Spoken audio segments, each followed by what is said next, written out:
आप सल्लल्लाहु अलैहि वसल्लम एक ही रात में स्टार्स, प्लैनेट्स, गैलेक्सीज को क्रॉस करते हुए जमीन से आसमान की तरफ गए। अब अल्लाह ने कुरान में एक जगह फरमाया है कि जमीन और आसमान के दरमियान हर चीज अल्लाह को सजदा करती है, विच मीन्स सारे stars, galaxies, planets, mountains, trees. लेकिन ये कैसे पॉसिबल है? सजदा तो इस तरह होता है। और कभी स्टार्स और प्लैनेट्स को हमारी तरह इबादत करते हुए किसी ने देखा है?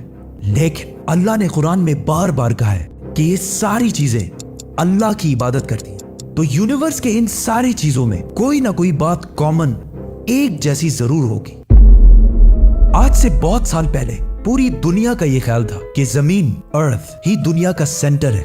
और जमीन तो साकिन है बेटा, जमीन रोटेट करती नहीं है, जमीन गर्दिश नहीं करती। लेकिन आज से 400 साल पहले गैलीलियो, जो एक इटालियन साइंटिस्ट थे, उसने 2 लेंसेज को अलाइन करके रखा तो उसे पता चला कि ऐसे करने से दूर की चीजों को करीब से देखा जा सकता है। छोटे लेवल पर टेलीस्कोप्स दुनिया में पहले भी मौजूद थे, लेकिन इन्हें सिर्फ फौजी और समंदरी सफरों में यूज किया जाता था। लेकिन गैलीलियो ने इसी टेलीस्कोप को इंप्रूव करके इंसानों की तारीख में पहली दफा इसका रुख आसमान की तरफ किया, जिससे उसने दुनिया से पहली बार सूरज और चांद को बिल्कुल करीब से देखा।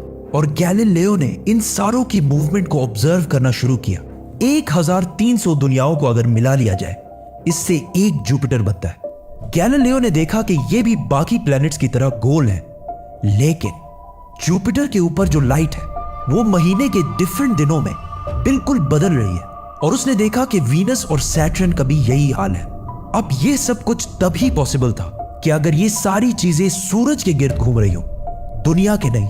गैलीलियो ने ये बातें पूरी दुनिया को बताई कि यूनिवर्स का सेंटर दुनिया नहीं बल्कि सूरज है। लेकिन इस बात को सुनकर यूरोप के सारे चर्चेस उसके दुश्मन बन गए, क्योंकि उस जमाने के पोप का ये ख्याल था कि जमीन ही यूनिवर्स का सेंटर है। और सिर्फ पोप का नहीं, पूरी दुनिया का ये ख्याल था। जमीन तो साकिन है। जिसकी वजह से गैलीलियो को चर्च से ये सजा मिली कि वो हमेशा के लिए घर में बंद कर दिया जाएगा। लेकिन गैलीलियो ने अपना काम जारी रखा और उसकी इन रिसर्चेस को बाद में पूरी दुनिया ने माना। इवन पोप ने भी गैलीलियो के मरने के 350 साल बाद पूरी दुनिया के सामने उससे माफी मांगी और कहा कि हम गलत थे और आप सही थे।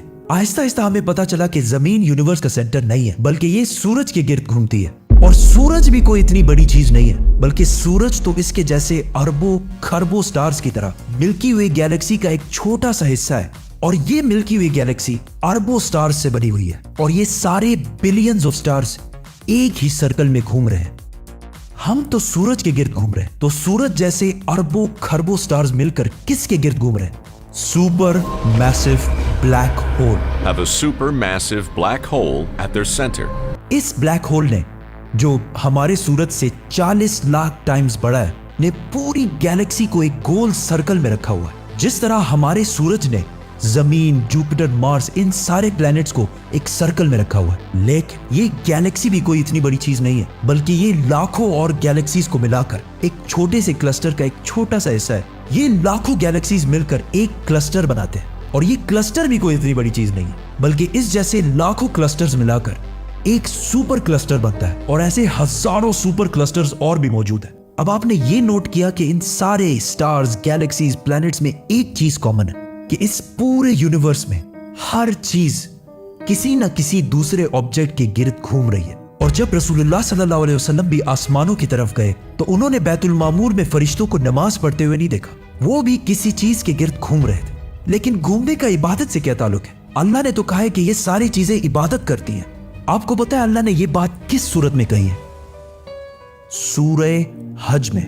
हज में मुसलमान पूरी दुनिया से इस्लाम की सबसे मुकद्दस और होली जगह काबा के पास जाते हैं और बार बार इसके गिर्द घूमते हैं। अब इस सर्कल करने का मतलब क्या है?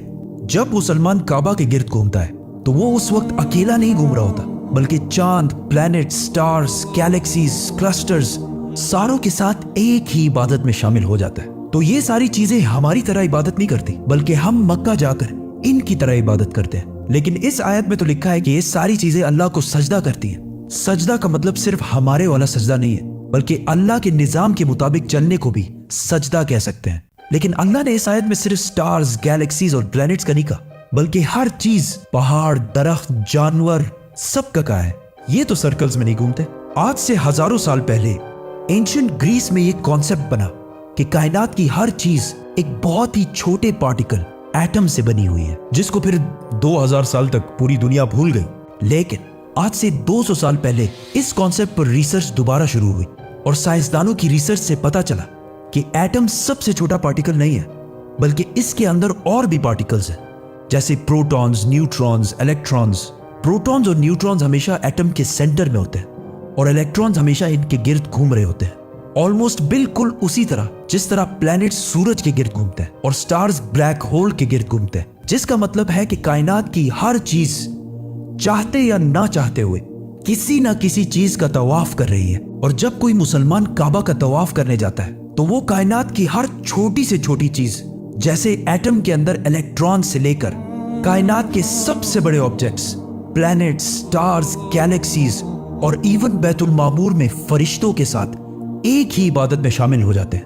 हो सकता है इसीलिए इस्लाम में तवाफ करना सबसे बड़ी इबादत है। तो जब सूरह हज में अल्लाह ने फरमाया कि ये सारी चीजें मेरी इबादत करती हैं, तो ये हमारी तरह इबादत नहीं करती, बल्कि हम मक्का में काबा का तवाफ करके इनकी तरह अल्लाह की इबादत करते हैं। लेकिन इन सारी चीजों का तवाफ करने का एक फिक्स टाइम है और जैसे ही ये टाइम पूरा होगा तब हर शख्स मालूम कर लेगा कि वो क्या लेकर आया है।